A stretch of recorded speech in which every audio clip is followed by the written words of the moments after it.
जीवन का हर पल निर्णय का क्षण होता है।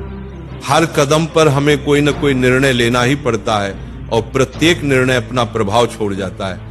आज लिए गए निर्णय ही भविष्य में हमारे और हमारे परिवार के लिए, यहाँ तक कि आने वाली पीढ़ियों के लिए भी सुख या दुख का कारण बनते हैं। जब कोई दुविधा सामने आती है तो मन बेचैन और अनिश्चित हो जाता है और निर्णय लेने का वह पल एक युद्ध बन जाता है, जहां मन खुद एक युद्ध क्षेत्र में बदल जाता है। अक्सर हम दुविधा से छुटकारा पाने और मन को शांत करने के लिए जल्दबाजी में निर्णय लेते हैं, पर क्या कोई दौड़ते हुए भोजन कर सकता है?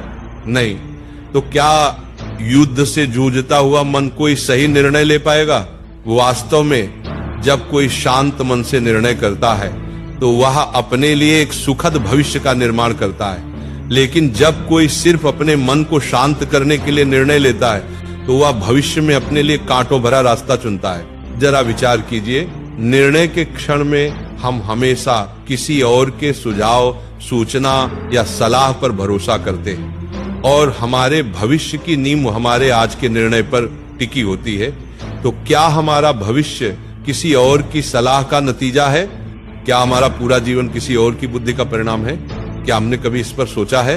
हम सभी का अनुभव है कि अलग अलग लोग एक ही स्थिति में अलग अलग राय देते हैं। मंदिर में खड़ा भक्त कहता है कि दान करना चाहिए, और चोर क्या कहता है?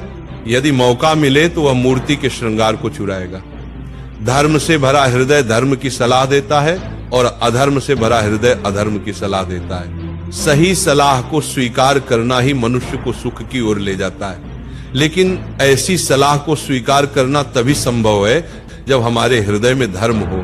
क्या किसी की सलाह स्वीकार करने से पहले अपने हृदय में धर्म स्थापित करना जरूरी नहीं है? खुद सोचिए, हम सभी भविष्य को सुखद और सुरक्षित बनाने के लिए आज निर्णय लेना चाहते हैं। आप अपने जीवन को देखिए, क्या आपके ज्यादातर निर्णयों के पीछे भविष्य का विचार नहीं होता?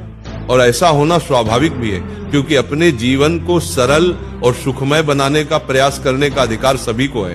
परंतु भविष्य को कोई नहीं जानता, हम केवल उसकी कल्पना ही कर सकते हैं। तो क्या हम अपने जीवन के सभी महत्वपूर्ण निर्णय केवल कल्पना के आधार पर ही लेते हैं? क्या निर्णय लेने का कोई तीसरा रास्ता हो सकता है? सोचिए, सारे सुखों का आधार धर्म है और वह धर्म मनुष्य के हृदय में बसता है।